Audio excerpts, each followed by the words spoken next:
Olá, amigos do canal Vida Espírita, sejam todos bem-vindos. Meu nome é Thelma Marieta e nós estamos aqui reunidos para dar continuidade ao estudo da obra Renúncia. Renúncia é um romance trazido a nós pelo Espírito Emmanuel através da psicografia de Francisco Cândido Xavier. Nos reunimos aqui semanalmente, onde fazemos um estudo mais aprofundado, uma leitura mais detalhada, né, fazendo as pesquisas, pois que há muitos fatos históricos e isso nos leva a buscar, né, a história, né, a história por trás da história. E para que tenhamos a ambiência adequada ao estudo, vamos ler uma página do livro Palavras de Vida Eterna.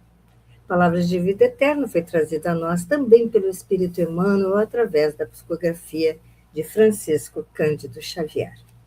E hoje a página que leremos é a mensagem número 9, intitulada Socorro e Concurso. E Emmanuel destaca uma passagem narrada por Marcos, no capítulo 8, versículo 5, que nos traz as palavras de Jesus, que disse assim: Quantos pães tendes? Vamos ver as considerações que o benfeitor nos trará acerca das palavras do Mestre.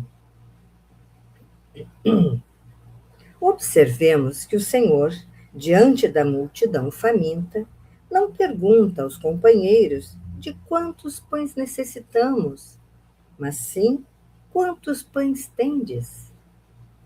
A passagem denota a precaução de Jesus, no sentido de alertar os discípulos para a necessidade de algo apresentar a providência divina como base para o socorro que suplicamos. Em verdade, o Mestre conseguiu alimentar milhares de pessoas, mas não abriu mão das migalhas que os apóstolos lhe ofereciam. O ensinamento é precioso para a nossa experiência de oração. Não vale rogar as concessões do céu, alongando mãos vazias, com palavras brilhantes e comoventes, mas sim pedir a proteção de que carecemos, apresentando em nosso favor as possibilidades, ainda que diminutas, de nosso esforço próprio. Não adianta solicitar as bênçãos do pão, imobilizando os braços no gelo da preguiça. Como é de todo impróprio rogar os talentos do amor, calcinando, queimando o coração no fogo do ódio. De certo, o Senhor operará maravilhas no amparo a todos aqueles que te partilham a marcha. Dispersará socorro aos que amas, transformará o quadro social em que te situas e exaltará o templo doméstico em que respiras. Contudo, para isso, é necessário lhe ofereças os recursos que já conseguistes amontoar em ti mesmo para a extensão do progresso e para a vitória do bem. Não te esqueças, pois, de que o auxílio aos outros não prescindirá, não dispensará, não abdicará o Senhor do auxílio, pequenino embora, que deve encontrar em ti. Vamos orar? Vamos orar buscando colocar em prática as orientações, os conselhos de Emmanuel. Vamos oferecer o que temos enquanto pedimos. Mestre amado, Jesus, nosso companheiro, nosso guia, viemos aqui, Senhor, mais uma vez, dar continuidade ao estudo da obra Renúncia. Temos nos esforçado, buscado conhecer a história que que Emmanuel nos narra, buscando os detalhes, os fatos históricos. E estamos com isso, Senhor, crescendo, aprendendo cada vez mais. E nós te pedimos, Senhor, que ilumine os nossos estudos, para que possamos crescer ainda mais, aprender ainda mais, que nosso anjo guardião esteja ao nosso lado, nos ajudando, nos intuindo, nos inspirando, e que possamos, Senhor, após o aprendizado, colocar em prática cada uma das lições. Obrigado, Senhor, por tua presença entre nós. Se conosco hoje e sempre. Graças a Deus. Então é isso, queridos amigos e amigas. Vamos começar o nosso estudo de hoje, fazendo aquele breve retrocesso ao estudo anterior para nos situarmos na história. Aqui nas minhas anotações eu posso lembrar que nós encontramos Madalena sofrendo por causa das ofensas das duas senhoras amigas, que a mãe considerava amigas, né? Mas ela buscou, por fim, nós sabemos como ela, vamos de encontro ao que ela realmente fez para se livrar dos sentimentos de humilhação. Ela buscou a solução para suas angústias na prece. E isso é um grande exemplo, né? Nós precisamos sempre nos lembrar de que a prece está ao nosso alcance. E ela então sentiu a presença de um anjo invisível que nós aqui, leitores, diante das informações passadas do início do romance por Emmanuel, nós sabemos tratar-se de Alcione, porque ela está grávida de Alcione. Então ela sentiu a presença de um anjo invisível, né? E era Alcione. E ela foi envolvida então em profundas vibrações, e o sentimento de humilhação não a tocou mais, se desfez. Ela serenou seu coração. Depois, chegando em casa diante da mãe, ela mentiu, mas mentiu para que ela não sofresse o que ela, Madalena, havia sofrido com as ofensas feitas pelas mulheres, né? E disse que não as encontrou. E a mãe, então, fica decepcionada, fica, puxa, mas então não conseguiu nem 1.000 francos sequer? Não, mamãe, mas tudo proverá. Deus proverá, você se aquiete, você não tem que se preocupar com essas coisas, né?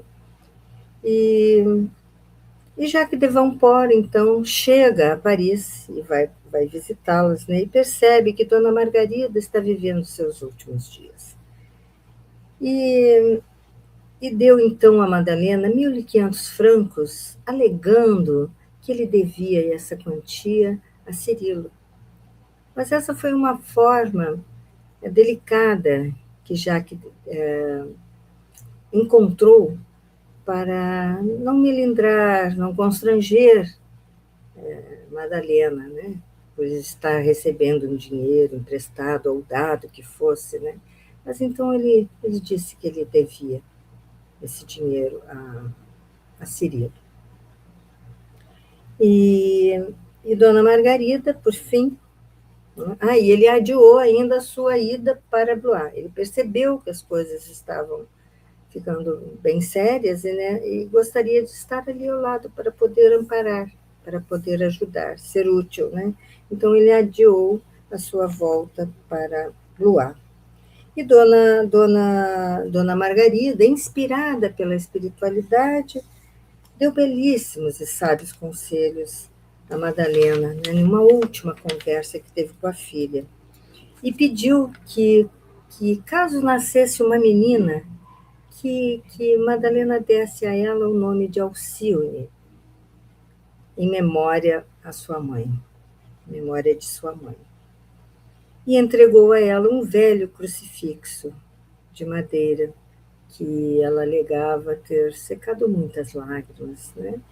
Então, que ela guardasse com ela aquele precioso e velho crucifixo. Por fim, à tarde daquele dia, Dona Margarida entregou a alma a Deus. Já que Davenport, após providenciar o funeral, convidou Madalena para ir com ele para Blois. E ela, diante do abatimento do pai, achou melhor não ir. Ela recusou o convite, né?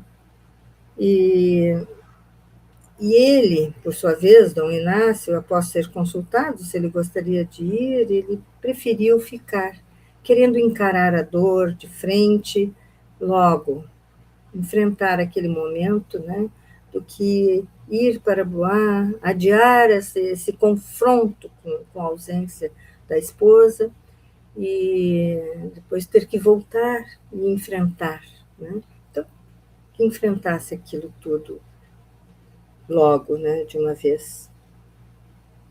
E menos de um mês após o desenlace de Dona Margarida, a varíola chegou a Paris, trazida pelos fidalgos espanhóis, né, que vieram buscar auxílio, recursos médicos em Paris. Mas as personalidades, né, eminentes de Paris lançaram o boato de que a varíola, né, havia vindo da Bastilha, né, que havia sido transmitida entre os prisioneiros imundos, né, da Bastilha. Por fim, foi uma epidemia fulminante, né? E o surto epidêmico era da varíola negra, era hemorrágica, era extremamente grave e altamente mortal. E as casas religiosas abriram as portas, né, para acolher e dar socorro às vítimas, e o resultado do contágio era a deformação ou a morte, uma coisa ou outra. Né? E não havia médicos e enfermeiros, e somente então alguns sacerdotes abnegados visitavam os lares enlutados, os lares sofridos. E foi então que nós fizemos a pausa de nosso estudo, no primeiro parágrafo da página 105, para quem tem essa edição do romance. Página 105.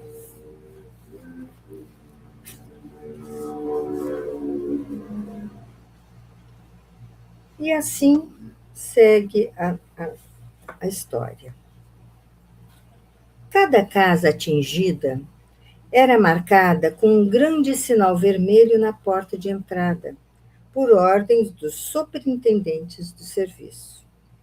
O povo fazia oferendas espetaculosas nos altares dos templos. A igreja de Santa Oportuna estava repleta de devotos, dia e noite, a reclamarem milagres. A plebe parecia alucinada. Os homens de ideias liberais eram acusados de provocadores da peste. Então a vida como castigo do céu, e a multidão pedia que eles fossem queimados no forno do mercado dos porcos. Sucediam-se procissões e exorcismos. Numerosas famílias dispunham dos bens a qualquer preço e dirigiam-se para os portos do Atlântico a caminho da América do Norte. Nas ruas, todas as cenas de funerais eram pungentes e dolorosas. De quando em quando surgiam mulheres loucas, em penosa algazarra, obrigando os gerdames a medidas mais violentas. E aqui é uma nota da editora explicando quem são os gendarmes. Né? Gendarmes são os militares pertencentes a um tipo especial de corporação que tem o encargo de velar pela ordem e segurança pública na França e em alguns outros países. Então, eles estavam ali sendo obrigados a medidas mais violentas. Né? Entretanto, o mais monstruoso em tudo isso é que alguns agonizantes estavam sendo sepultados antes do derradeiro sopro da vida. Quase todas as atividades da ordem pública, nessas lamentáveis circunstâncias, estavam afetas a homens indignos que assalariavam o esforço de truões, né, de bobos, de palhaços, sem escrúpulos. Estão enterrados vivos. Era um drama tremendo, né? Não eram poucas as casas nobres depredadas em seus tesouros. Estavam tudo, entravam roubando, né? Valia-se então do terror para extorquir e abusar. Muitos crimes nestas condições foram perpetrados na sombra, com plena segurança de impunidade. Eles podiam fazer o que queriam, né? Que não, nada lhes aconteceria. Nos cemitérios improvisados, nas planícies e nas aldeias próximas, não era difícil ver um que outro moribundo atirado à vala comum entre gemidos. O soberano dera ordens para que fossem contratados homens honestos para os serviços, mas os operários mais honrados não haviam acorrido, permanecendo na tarefa gigantesca de salvação da própria família. Trabalhadores boçais e embriagados tinham permissão de invadir as residências marcadas com o sinal fatídico, a fim de remover, né, todas as casas com aquela tinta vermelha na porta, né, a fim de remover cadáveres ou doentes graves para os núcleos da Rua do Forno. Então, esse era o papel deles. Né? Em vaga imensa de provações coletivas, abrangeu a residência de Santo Honorato num véu de tristezas e preocupações infinitas.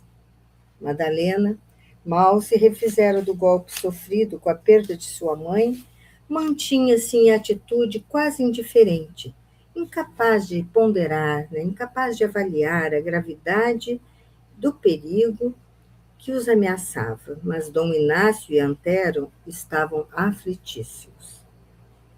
Como acontecera ao grosso da população, os Villamil só vieram a conhecer a terrível realidade quando já sitiados por numerosos casos na vizinhança, estavam cercados, quando eles perceberam que a coisa era realmente grave. Depois de muito confabular, de muito trocarem ideias, né, tio e sobrinho resolveram a mudança para os subúrbios de Versailles, sem perda de tempo. Era inútil procurar a zona de arrabaldes parisienses. A moléstia espalhara-se por todos os recantos. Apenas Versailles poderia oferecer alguma segurança pelo grande número de guardas que obrigavam os retirantes a tomar o rumo de Évreux, para não infestar a zona destinada às figuras mais importantes da corte. Então, ali haviam os guardas protegendo, né, aqueles da corte que estavam em Versailles. Né. Antero poderia obter concessões, ele tinha relações, né, em Versalhes, ele estava sempre lá a trabalho, em vista de suas ligações com os funcionários de relevo. Não havia como hesitar nas medidas urgentes. O sobrinho de Dom Inácio saiu à tentativa, mas tamanhos eram os obstáculos que só conseguiu o que pretendia após esfalfantes trabalhos de 5 longos dias. Conseguida a casinha modesta, que foi, então, o que ele conseguiu amealhar, né, que os poria a salvo, o rapaz voltou para Paris para conduzir os familiares, mas a primeira surpresa dolorosa esperava-o qual espectro, né, qual fantasma de amarguras inevitáveis. Na véspera, uma das antigas servas de Dona Margarida, de nome Fabiana, caíra de cama, com febre alta e todos os sintomas graves da epidemia. Dom Inácio sentiu imenso alívio com o regresso do sobrinho, a fim de assentarem as medidas salvadoras indispensáveis. Em vão, Madalena rogou que encarassem a situação sem pavor, insistindo mesmo para que Fabiana fosse guardada discretamente sob seus cuidados. Dom Inácio divergia da filha, ao mesmo tempo que Antero retrucava. É impossível, Madalena. A situação e o momento não comportam tergiversações, desculpe, tergiversações, né, ou subterfúgios. e condescendências a título de generosidade. Chamarei os encarregados do serviço de saúde pública a fim de remover a rapariga para os centros de socorro, mesmo porque só nos falta o carro para Versalhes. Ela esboçou um gesto de mágoa e sentenciou: mas esses funcionários são homens insensíveis e cruéis. Que fazer, filha? Atalhou Dom Inácio, tentando convencê-la de vez. Antero tem razão, e, além de tudo, se esses homens são por vezes grosseiros e intratáveis, representam o contingente único de que dispomos, e não seria lícito desprezá-los. E se fosse um de nós o necessitado? Interrogou subitamente a jovem, num ímpeto de salvar a antiga serva de sua mãe. Os dois perceberam o alcance e significação da pergunta. Entreolharam-se admirados, mas Dom Inácio, dando a entender que não podia provar qualquer indecisão naquele momento, exclamou para o sobrinho resolutamente: não podemos divagar. Vai chamar os homens para a remoção da enferma e, se possível, traze contigo a carruagem que nos leve. O rapaz não vacilou. O velho fidalgo, agora só com a filha, fazia-lhe sentir a gravidade do perigo e frisava a nobreza de sua intenção. Madalena concordou. Era o genitor que falava e não seria justo menosprezar suas afirmativas e determinações. Entretanto, não podia conter as lágrimas copiosas. Antero não se demorou muito. O serviço de assistência mandaria os homens naquela mesma tarde. A carruagem, essa é que não foi possível encontrar. Depois de leve refeição, saiu novamente num esforço supremo. Necessitava de um veículo que comportasse 4 a 5 pessoas. Todavia, a condução desejada não foi obtida em parte alguma. Tudo era difícil. Né? Então, nada era fácil, nada era simples. Então, não houve jeito de conseguir um veículo para levá-los para Versalhes. Né? Quase à tardinha, voltou profundamente descoroçoado, né, desanimado. O tio, que se contaminara de lastimável pavor, procurou confortá-lo, mas alvitrou, né, lembrou que se retirassem a cavalo no dia seguinte. Dom Inácio, profundamente impressionado com as cenas tristes da rua, suspirava por um meio de abandonar a cidade de qualquer modo. A princípio, refletiu mesmo na possibilidade de partirem a pé, mas isto seria muito arriscar. Os caminhos estavam cheios de doentes sem lar, de fisionomias deformadas, estendendo as mãos horrendas e sujas à caridade dos fugitivos sãos. Antero aceitou a nova sugestão. Arranjaria cavalos para o dia imediato. Mal terminavam as combinações, chegaram os assalariados da assistência a fim de removerem Fabiana para a Rua do Forno. A primeira medida foi lançar o tremendo sinal vermelho na porta. Dom Inácio sentiu-se mal com o atrevimento dos rudes enfermeiros, mas, por outro lado, considerou que partiriam no dia seguinte para Versalhes.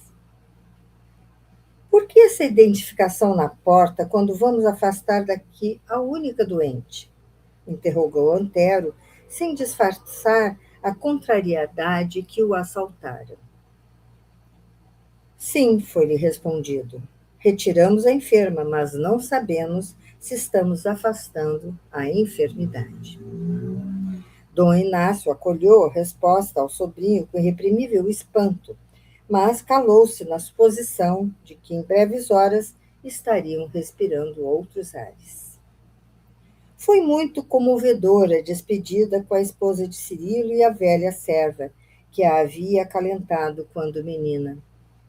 O genitor e o primo impediram Madalena de abraçá-la pela última vez, quando passava pela sala carregada por grosseiros condutores. A filha de Dom Inácio, no entanto, confortou-a com palavras amorosas, ditas em voz alta. Sensibilizada com aquela manifestação de carinho, Fabiana fez um esforço e falou com doloroso acento. Não chore, minha menina. Se eu sarar, voltarei da Rua do Forno para seguir seus passos. E se morrer, hei de encontrar minha senhora na eternidade. A jovem Madalena mal podia conter o pranto, apesar das observações quase ásperas do pai. A noite caiu, pesada e angustiosa. Logo depois de sair a serva, o velho fidalgo começou a queixar-se de prostração geral, com sensações dolorosas em todo o corpo. Daí a horas, explodia a febre devoradora do período de incubação da enfermidade. Madalena e o primo rodearam-lhe o leito penosamente surpreendidos. Ante as lágrimas da filha e as preocupações do rapaz, Dom Inácio ponderava com firmeza. Fiquem tranquilos, filhos. Estes sintomas não podem ser os da moléstia execranda. Acredito que a modificação do nosso alimento habitual, impostas pelas circunstâncias, tenha me prejudicado o estômago. Esta febre é natural. Mas os gemidos abafados, a transformação fisionômica devido à febre, não podiam me enganar. A filha não conseguia dormir. O doente não conseguia acalmar a sede abrasadora. Em vão recorrer a calmantes e tisanas outras, próprias da época. A manhã surgiu com alarmantes perspectivas. Depois de ouvir a prima, Antero procurou o quarto do enfermo, notando-lhe o profundo abatimento. Não te impressiones comigo, dizia Dom Inácio num esforço heróico para conseguir a retirada de Paris. Creio que não poderei sair a cavalo, mas é possível que encontremos algum carro ainda hoje. O sobrinho, comovido, procurou confortá-lo, prometendo acelerar as providências. Retirando-se, tratou de trocar ideias com a prima sobre o que poderiam fazer. Madalena não conseguia ocultar o pessimismo. Para ela não havia dúvidas, era positivamente a varíola em fase de incubação. E para que Dom Inácio não fosse transportado aos grandes centros de socorro, onde a promiscuidade parecia convocar a morte mais depressa, era imprescindível o máximo cuidado em vista da identificação da porta. Aquele sinal vermelho era inexorável, implacável. Preocupadíssimo, Antero voltou novamente a procurar condução para Versalhes. Tinha a impressão de que a moléstia seria benigna se tratada noutro ambiente, longe da pesada atmosfera de Paris. Todos os esforços foram vãos. Ansioso por atenuar os rigores da situação doméstica, procurou um médico que se devotasse ao tratamento do velho tio, mas em vão buscou valer-se dos seus conhecimentos e relações. Os que não estavam foragidos estavam prostrados, sem esperança. Disposto a alcançar qualquer recurso, demandou o templo Magloire, onde antigo sacerdote atendia aos pobrezinhos. O padre Bourget recebeu a solicitação com muito carinho. Já tivera bexigas noutros tempos, sentindo-se à vontade entre os doentes numerosos. Então, nós vemos aqui que o padre Bourget ele já estava imune à varíola, porque ele já havia contraído a doença no passado. E, assim, a exemplo do sarampo e da catapora, né? Quem sobrevivia ficava imune, né? Então, ele estava ali, podendo ajudar, podendo manter contato próximo com os contaminados, com os doentes, porque ele estava imune. Antero respirou. Era a primeira pessoa que lhe falava com sincera tranquilidade. O abnegado irmão dos sofredores acompanhou-o à casa cheia de inquietação, examinou detidamente o enfermo, que lhe seguia os menores movimentos com angustiosa desconfiança, e acabou dirigindo-lhe palavras confortadoras, filhas do seu hábito de consolar todos os aflitos. Em particular, contudo, dirigiu-se à jovem senhora e ao rapaz, dizendo-lhes: em casos como este, há que encarar os acontecimentos com o máximo de resignação e fé em Deus. Não devo ocultar-lhes que o doente inspira sérios cuidados. Além da varíola, perfeitamente caracterizada, há outros sintomas graves. Quer dizer, ele não estava só sofrendo ali com a varíola. O que o estava abatendo eram outros problemas que ele tinha, né, de saúde. Era um misto. Né? Madalena quis inteirar-se de tudo, conhecer os pormenores, mas sentia-se impossibilitada de falar como desejava. Aqui virei 2 vezes por semana, concluiu o bondoso sacerdote. Antero e a prima queriam implorar que viesse mais vezes, que ficasse em sua companhia, mas, considerando que a cidade quase inteira estava ao abandono, calaram-se comovidos, certos de que seria pedir muito. A situação doméstica prosseguiu torturante. Quando menos se esperava, surgiam os rudes auxiliares de serviço de saúde, compelindo Antero a maior vigilância, para que Dom Inácio continuasse em casa, às ocultas. Eles estavam mantendo Dom Inácio escondido, para que os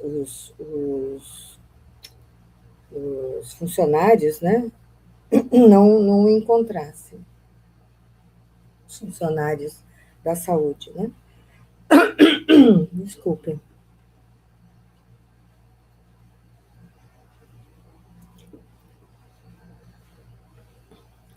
Madalena desdobrava-se em sacrifícios silenciosos.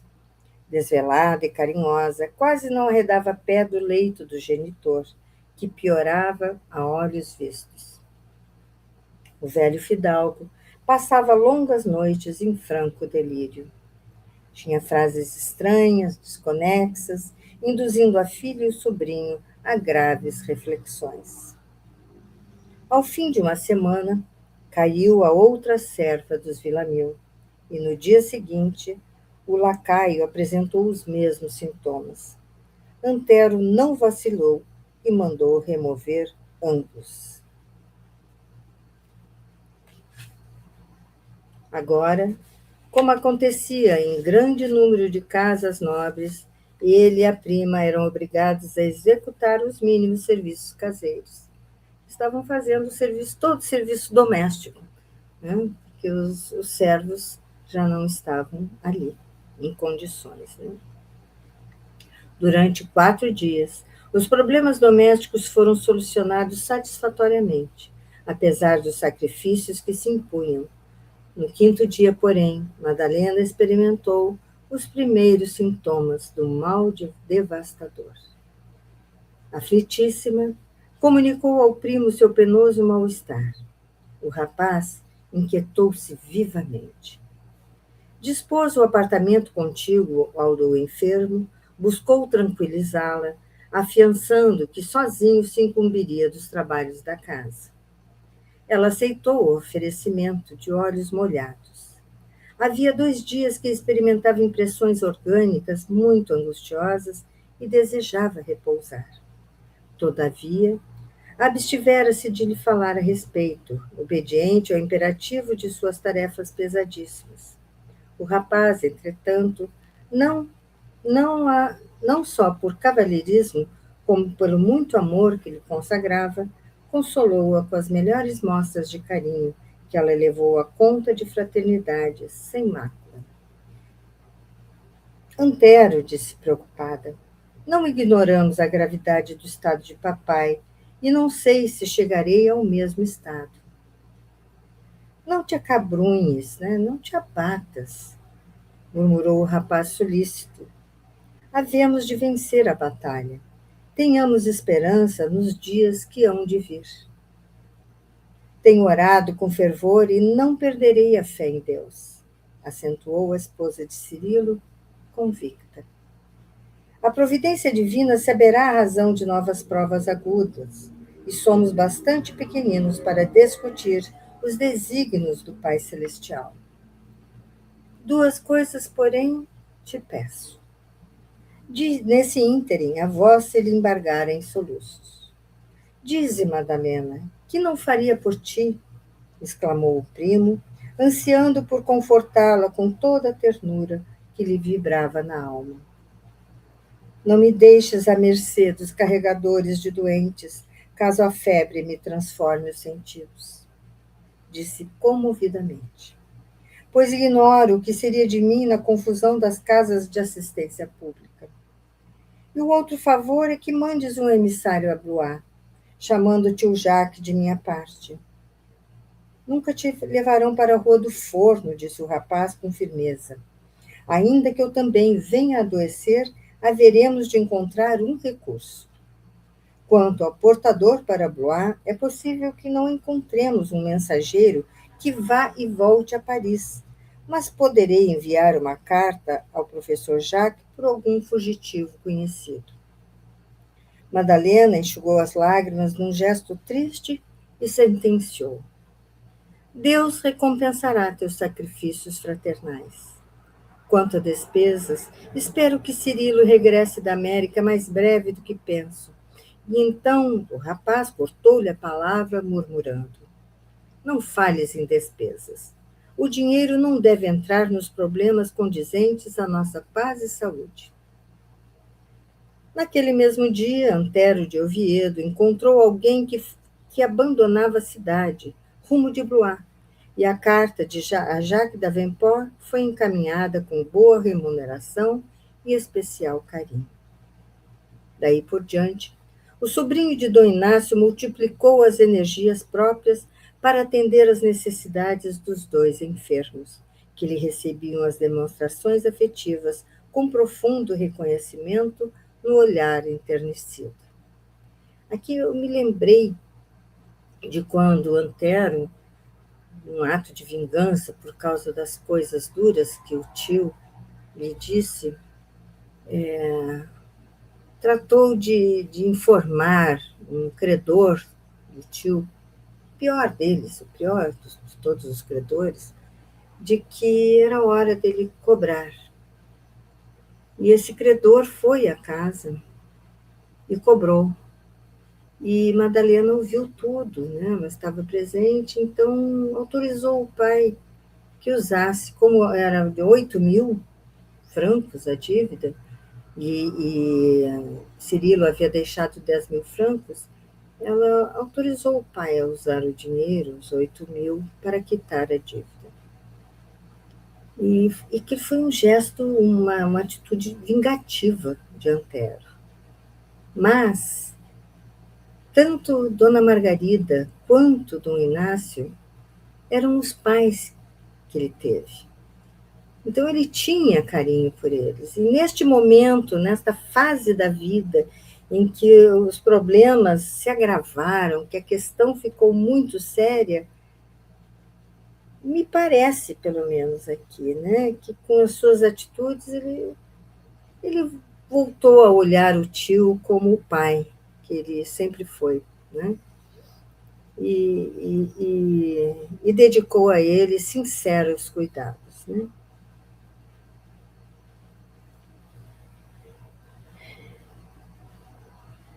Daí por diante, o sobrinho de Dom Inácio multiplicou as energias próprias para atender às necessidades dos dois enfermos que lhe recebiam as demonstrações afetivas com profundo reconhecimento no olhar enternecido. É isso que me referi.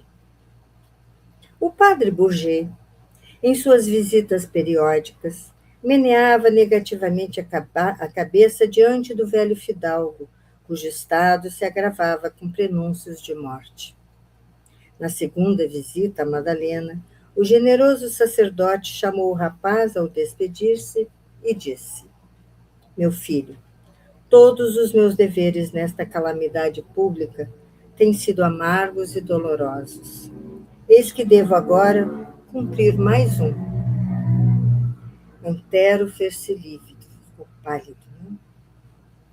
A solidão angustiava-lhe o espírito. A princípio, esperou que Jacques ou Susana parecessem dispostos a conduzir a enferma para Blois, mas 8 dias já haviam passado da expedição da carta. Atormentado, procurou inutilmente as palavras com que pudesse alinhavar uma resposta ao sacerdote, quando este, notando-lhe a palidez, prosseguiu: Não te deixes abater pelo desânimo. Deus conhece os filhos que o amam na tempestade de amarguras, e é preciso amar o Todo-Poderoso, acatando-lhe a vontade justa. Apesar de nossos esforços, meu filho, não creio que teu velho tio possa viver mais de 2 dias. Quanto à jovem, somente se salvará porque Deus concede forças que não compreendemos aos corações maternos. Seu estado, porém, é melindroso e difícil. Tenho quase certeza de que ela se curará da moléstia terrível, mas não sabemos quando poderá levantar-se da cama. Olha que informação importante, né? Então, o fato da maternidade não permitir que que a enfermidade fosse mortal é impressionante, né? Então, ela estava protegida pela maternidade. E vamos lembrar, não podemos nunca esquecer, quem que ela traz no ventre? Alcione. Né? Então, é uma gravidez que vai chegar ao fim. Né? Então, a espiritualidade está tomando conta dela, de Madalena. As coisas têm que se cumprir. Antero de Oviedo sentiu funda revolta naquele penoso instante da vida. Embora reconhecido a boa vontade do sacerdote, experimentou um desejo forte de enxotá-lo com violência. Não haveria outras novas senão aquelas de angustiados vaticínios? Em outra ocasião, se estivesse diante de um médico, dir-lhe-ia pesados impropérios, mas a verdade é que ali estava rodeado pela varíola sinistra,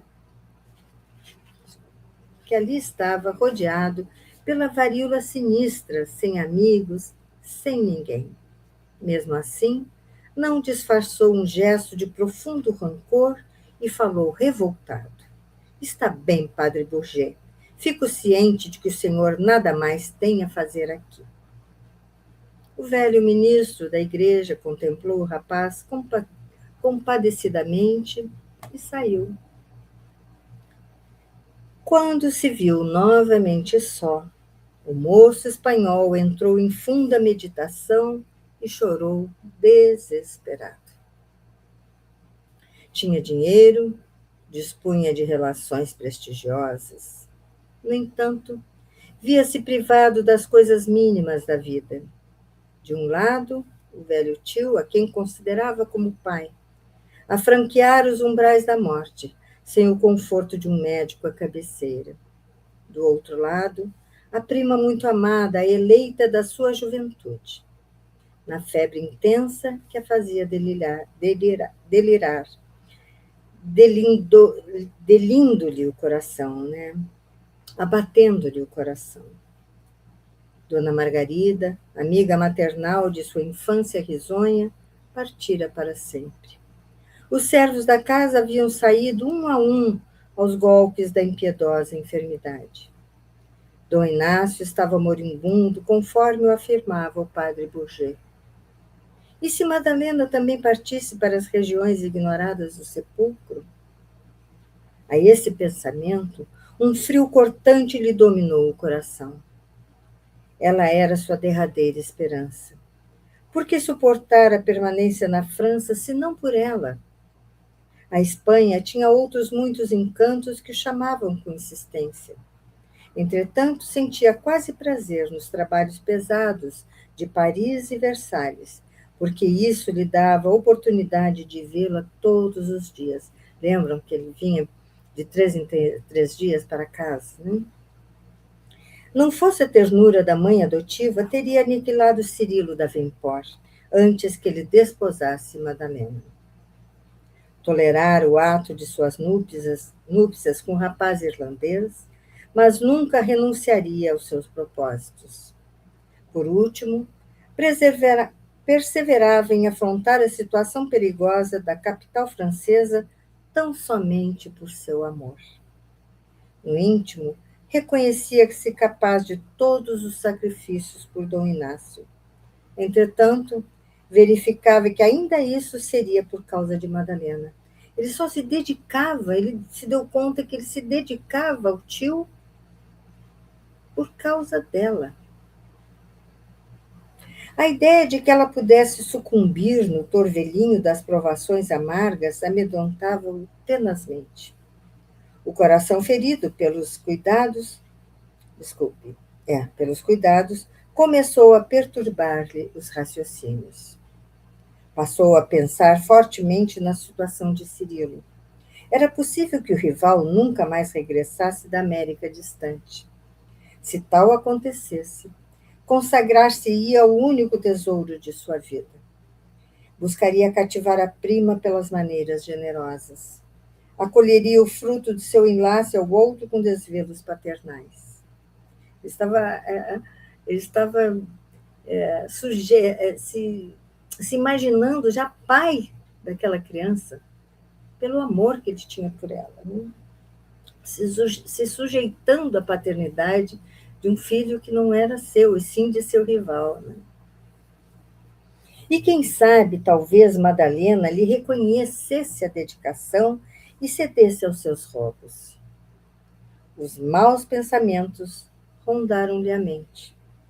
E se fugisse com ela para a colônia do Sul, seduzindo-a com a promessa de encontrarem o marido na América do Norte? Ele já imaginou, de repente, ir para a América do Sul, né, para seduzi-la, né, e seduzi-la com a promessa de encontrarem o marido. Quer dizer, teve um pensamento, uma vontade errada de algo. Né? Não faltariam pretextos para isso, principalmente depois que Dom Inácio Villamil expirasse.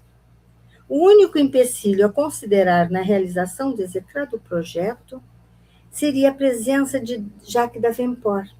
Mas quem podia saber o que acontecia lá em Blois?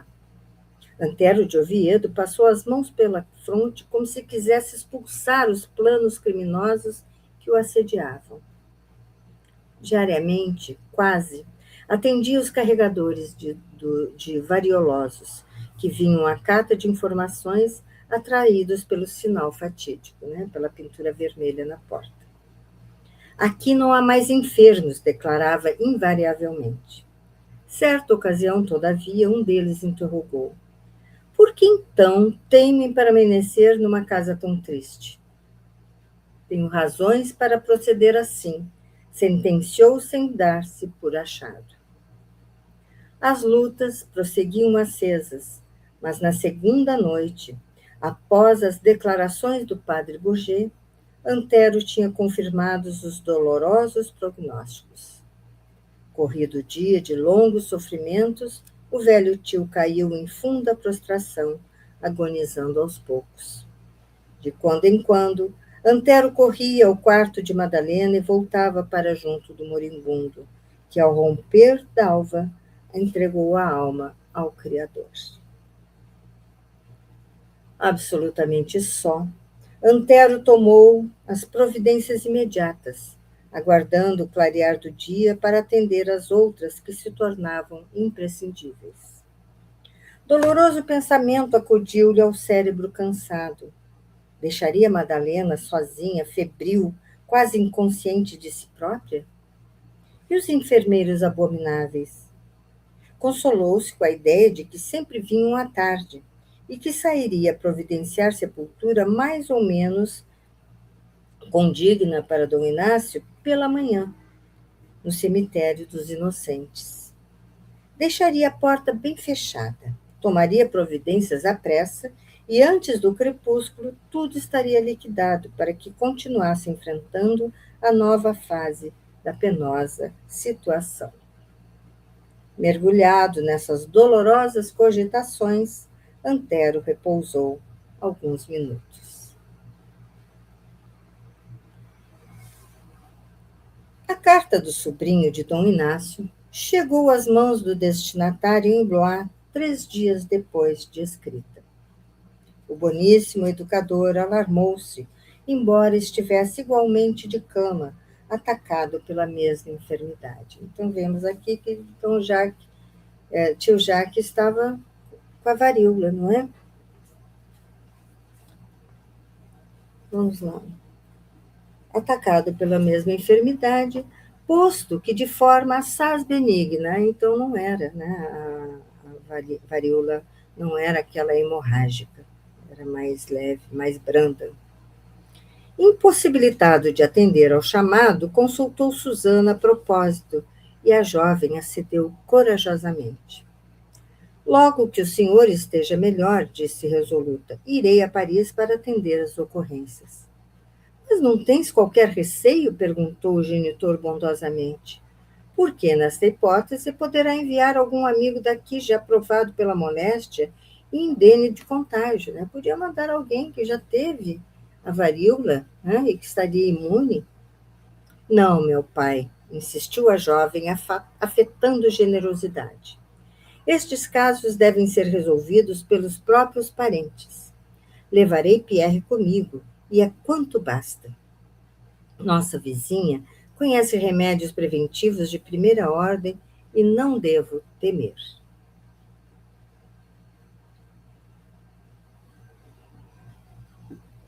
Jacques Davenport endereçou à filha um olhar de agradecimento sincero. Logo que acentuaram as melhoras do pai, Susana tomou as providências, chamou Pierre, empregado de sua inteira confiança, e encaminhou-se a Paris, conduzindo no pequeno veículo todos os reduzidos objetos de socorro de que poderia precisar, tanto em remédios como em armas. Nós podemos ver uma característica de Susana, que ela é uma mulher de ação, de fazer as coisas, de tomar atitudes, né? E de coragem. Quando ela esteve na Irlanda e se deparou com a situação dos tios, né, e dos primos, né, naquela miséria, naquelas dificuldades financeiras, ela foi a Londres, conseguiu resolveu todas as questões para o visto, para que eles pudessem ir para a América do Norte, conseguiu ainda dinheiro para o amigo do tio, né? E ela tinha os seus interesses por trás, mas ela era uma mulher de ação. Ela agiu, ela fez acontecer. Né? E aqui nós estamos vendo ela novamente agindo. Ela já foi lá, resolveu, chamou o empregado, né, de confiança e juntou todo aquele material que eles poderiam necessitar e partiu. E foi. E é uma forma até corajosa, porque ela ia enfrentar, e todos sabiam que Paris estava tomada pela varíola hemorrágica, né? Pela peste negra. Vamos ver, então, como continua a história. À medida que avançava nos caminhos, mais se espantava com a mendicância e a desolação de morte espalhadas por toda a parte. Não obstante o esforço despendido, foi obrigada a pernoitar num dos postos de muda, próximo da cidade, para chegar às portas parisienses apenas no dia seguinte pela manhã.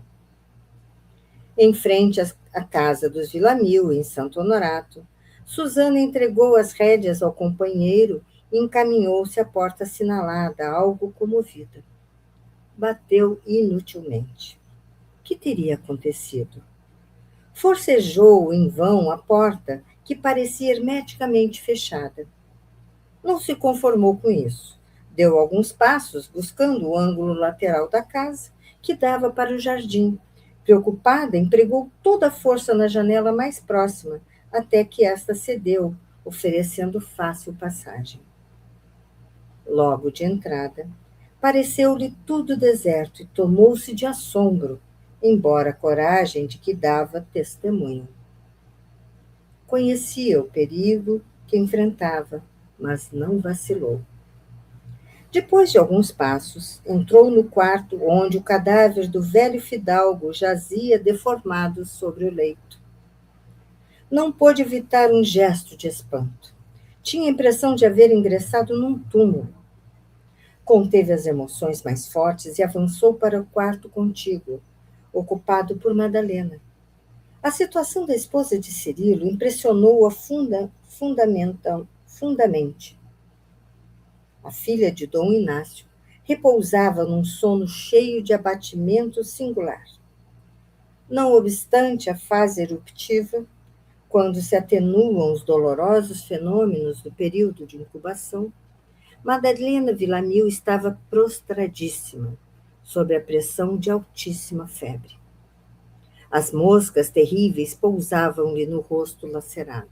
Ela estava cheia de pústulas, febril, né, e prostrada, entregue, ausente, né, talvez quase um coma. Né? Então, as moscas terríveis pousavam-lhe no rosto lacerado sem que ela reagisse de leve. Susana inclinou-se para a rival, profundamente impressionada. Onde estaria Antero de Oviedo? Intuitivamente, chegou à conclusão de que o rapaz estaria no cemitério dos Inocentes, providenciando sepultura digna para Dom Inácio. A desolação da casa inquietava-lhe o espírito. Sentia necessidade de alguém para repartir a aflição própria. Voltou à janela e dirigiu-se à rua, desejosa de consultar a vizinhança. Pierre, disse ao servo, resoluta. Tenho necessidade de colher informes nas casas próximas e recomendo-te muito cuidado na vigilância do animal e também desta morada. Logo que chegue alguém, busca-me sem tardança. Enquanto o serviçal fez um sinal de obediência, Susana bateu os arredores, mas todas as portas estavam silenciosas e impenetráveis. A epidemia alastrara o terror, despovoara os lares, e, além disso, os moradores de Paris não conheciam a camaradagem fraternal da pacata Blois. A moça, porém, não desanimava. Esmurrava portas, chamava, insistia. Ao parar, à porta de uma casa mais distante, prosseguindo na diligência inútil, eis que surge Pierre, ofegante, chamando-a. Apressai-vos, porque um grupo de 5 homens, depois de observar o sinal vermelho, arrombou a porta, penetrando na casa. Susana retrocedeu aos saltos. Algumas carriolas fechadas, né? Carriolas são carros com 2 rodas, né? Aqueles para rebocar, né? Os corpos e tal. Algumas carriolas fechadas permaneciam na via pública. Num ápice, num instante, num segundo, compreendeu que os execráveis veículos coletavam os mortos da manhã. Grandemente revoltada pela desenvoltura com que agia a turma de socorro, a prima de Cirilo penetrou afoitamente no interior. 2 homens musculosos começavam a deslocar o cadáver de Dom Inácio Villamil, enquanto 3 outros tentavam erguer Madalena, desalojando-a do leito. Que é isto? Bradou enérgica e estridente. Os invasores tremeram, ouvindo-lhe a voz impulsiva. Imediatamente se detiveram na lúgubre tarefa e acercaram-se da jovem, como se atendessem a uma voz de comando. Num relance de olhos, Susana percebeu que eram operários rudes e avinhados. Estavam bêbados, né? Senhora, exclamou um que parecia o chefe da turma, por ordem do preboste, né, que é um funcionário real, auxiliamos a remoção e o sepultamento dos cadáveres. Mas então estão enterrando pessoas vivas em Paris? A essa pergunta formulada em tom enérgico, os míseros encarregados dos serviços fúnebres entreolharam-se, receosos. E aqui, amigos queridos, faremos a pausa de nosso estudo. Que situação, não é mesmo? Então, no nosso próximo encontro, daremos continuidade a este momento em que a corajosa Susana conversa com os encarregados da remoção dos mortos. Vamos orar? Mestre amado, encerramos aqui, Senhor, o estudo de hoje, impressionados com tantos detalhes trazidos por Emmanuel, quanto a situação das pessoas e da cidade de Paris, quando desta epidemia, esse surto de varíola, da peste negra. Diante de relatos tão impressionantes, lembramos, Senhor, de momentos sérios que vivemos também há poucos anos atrás, no nosso planeta, com a pandemia da Covid. Então, isso nos facilita um pouco a compreensão, apesar de ter sido bastante diferente, mas o sofrimento, as dificuldades vividas pelos moradores da cidade, não são fáceis de compreender, pois que sentimos o distanciamento, sentimos o medo, sentimos o receio do contágio. Obrigado, Senhor, por nos permitir tomar conhecimento com tantos detalhes das aflições do povo daquela época. Se conosco, Senhor, nestes dias que nos separam de nosso próximo encontro de estudo, e que possamos refletir sobre tudo aquilo que tomamos conhecimento hoje. Se conosco hoje e sempre, graças a Deus. Então, amigos queridos, se Deus quiser, nos reencontraremos aqui na próxima semana para darmos continuidade ao estudo da obra Renúncia. Que a paz de Jesus esteja com todos nós. Até lá.